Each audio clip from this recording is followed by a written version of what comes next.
are here in Kalibo Aklan. Today I am taking you guys to one of many attractions here in Kalibo Aklan.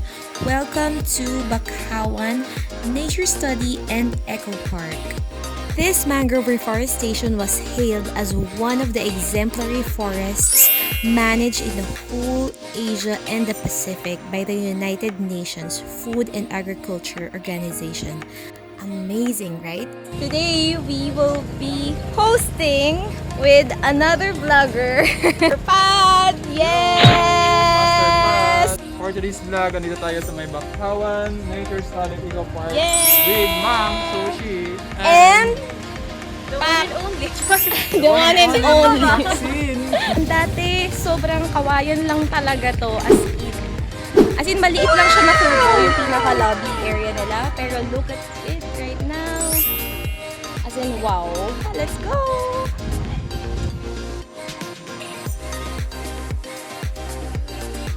This place has improved a lot. Sobrang ganda. Parang Bali feels na nga sa loob.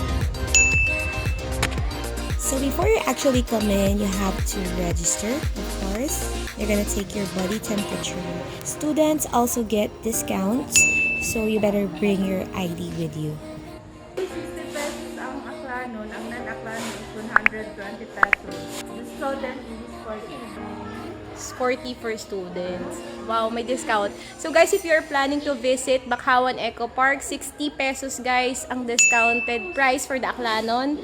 And then sa mga tourists is 120 na ate. And for students, 40 pesos lang. Yay! So guys, this is what's inside the lobby of Bakhawan Nature Ecopark. So they have some souvenirs here. It's like a souvenir shop where you can buy clan-made products. Ay, tingnan natin to. So here's the variety of souvenirs that you can buy inside the shop. This mug has a picture of Bakhawan Ecopark. Yan, mga souvenir. So basically, it's a souvenir shop. Ito. Made of bariyo and buri.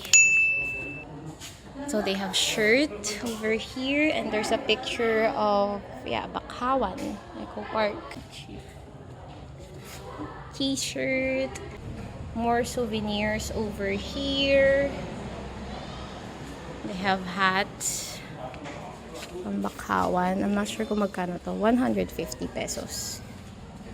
So yeah, there's more souvenir items here. Virgin coconut oil. Honey, designer bags nagawa dito sa ating probinsya. 1,080. So iba-iba siya ng color and design, guys. And these are actually made of hand-woven bariyo palm leaves. Ang ganda. Magandang gift siya for Christmas. Oh, they also have some wallets. Cute, Philippine made. They already have the coffee shop, gallery, toilet, and the training center, which is very suitable for conference and seminars, diba? So since we are still in pandemic stage, here are the guidelines to keep this place clean and COVID-free. And of course, social distance must be observed all the time. Here you can see the progress of the mangrove reforestation. So from 1990, it's just an open ocean view that gets flooded whenever there's a strong typhoon. And as you can see from the following year up to date, the mangroves have grown massively and more thriving throughout the years. The mangrove reforestation project started with the initiative of Kasama, a non-government organization here in Kalibo. And of course, with the help of the local government here in Kalibo and the Department of Environment and Natural Resources. What I admire most about this project is that not they only create a more sustainable environment and awareness to people, but they also create livelihood for the community. So here inside Bakhawan Ecopark, they already have milk tea or coffee shop. So here's their menu. Ay, kailangan may card.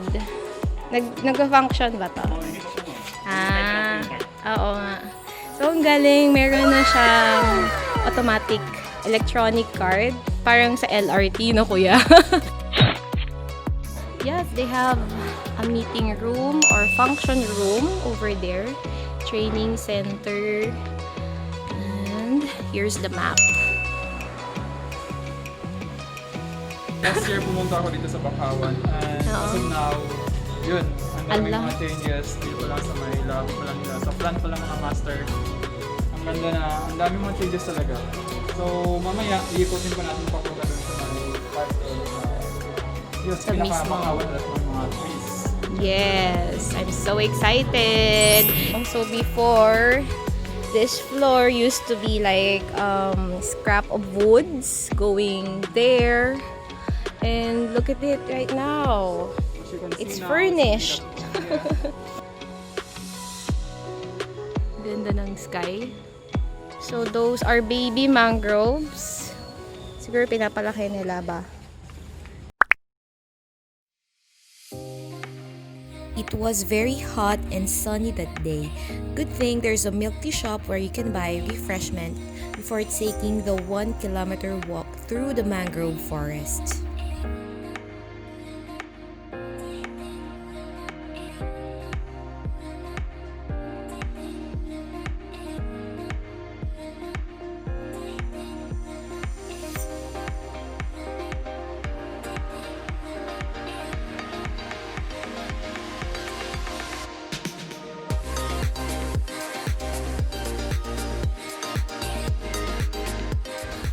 Hi guys! So I'm with Sir Anthony again, and he's the consultant here in the Bakhawan Ecopark. We're having some milk tea. Ito, mabibili nyo dito din. Meron ng milk tea dito guys sa loob ng Bakhawan Ecopark. Sobrang sarap. Yeah, sobrang sarap. Ano yung mga activities ngayon dito sa Bakhawan na pwede nilang puntahan, diba? Meron kaming ilo-launch na boating activity by early next year. So, bali dadaan siya sa Mangrove. So, maganda talaga siyang Wow, experience. dito mismo? Or yung medyo pag high tide? May water fishing activity. Wow!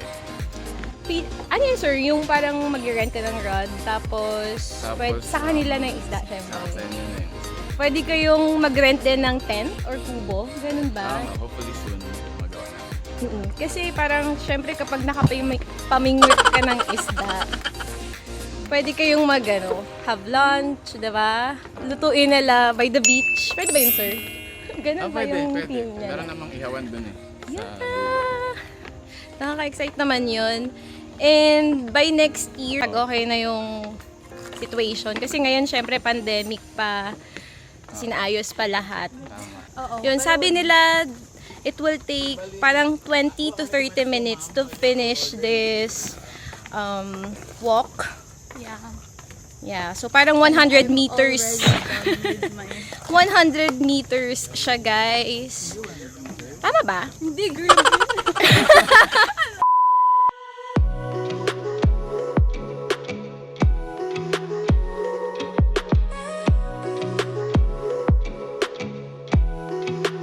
So guys, we are here in Sook River. I think this is the same structure. Yeah, yung huli tayong pumunta, no, Shi? Ganito talaga. At may picture ako doon.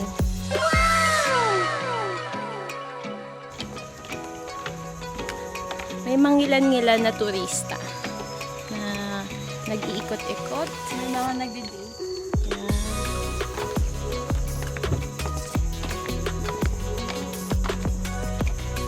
By the way guys, the word Bakhawan in the local dialect means mangrove. Kasama org started planting in 220 hectares the 22 different kinds of mangrove species in the year 1990. And today, we have thousands of mangroves sustaining the forest's ecosystem and prevents flood and storm surges in the community. It was year 2015 since the last time I visited this place. I was very happy to see a nesting and breeding habitat for fish, shellfish, and birds around the area. This is because one of the important roles of mangroves is being a home or a natural habitat to an array of species.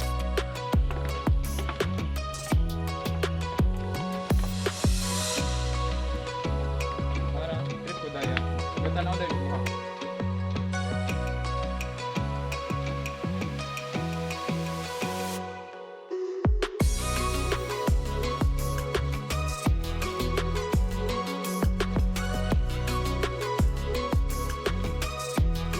Hi!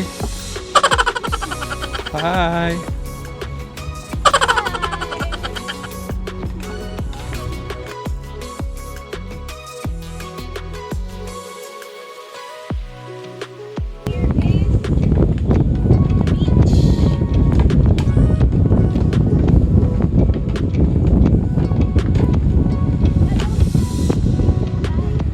So I remember this is where we swim years ago. So this is the balsa.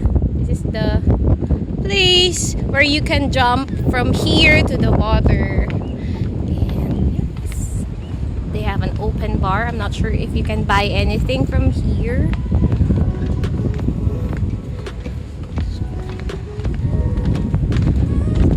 It's good to chill here. Just, you know, you can bring your food. You can bring your snacks. Pag ikaw nalaglag ha. So, there's thousands of mangroves growing on this side. Mangroves doon, paikot. Mangroves over. Ito, bagong tanong.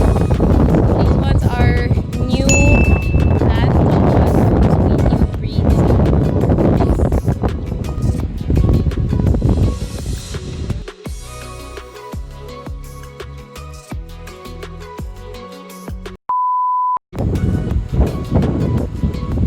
Hey guys! Sobrang fun ng experience guys. Sana lahat kayo makavisit dito sa Kalibo. Bakhawan Ecopark is located here in New Buswang, Kalibo Aklan. Hey guys, you have to visit this place para makita nyo kung gaano kadami ng mangroves ang naitanim dito at lumaki. Actually, years of progress. Nakita nyo naman from the entrance and coming here sa mismong beach, guys, nakita natin along the way kung gaano na kadaming tanim na mangroves, kung gaano na sila lumago. So, I'm so happy na meron ganitong lugar dito sa New Buswang, Kalibo Aklan na pwedeng i-visit ng mga tao. Kung may dala kayong mga basura or plastic, make sure that you have to take it outside with you. And let us love the nature. We should take care of the Mother Earth kasi wala namang ibang mag-aalaga nito kundi tayo lang. And yes, thank you guys for watching. Thank you guys for following my vlogs. And I hope to see you guys on my next vlog. And thank you for being with me, Mr. Master Pat Luciano, and of course, my niece, Maxine. Guys, maganda naman kayo. Makita naman kayo.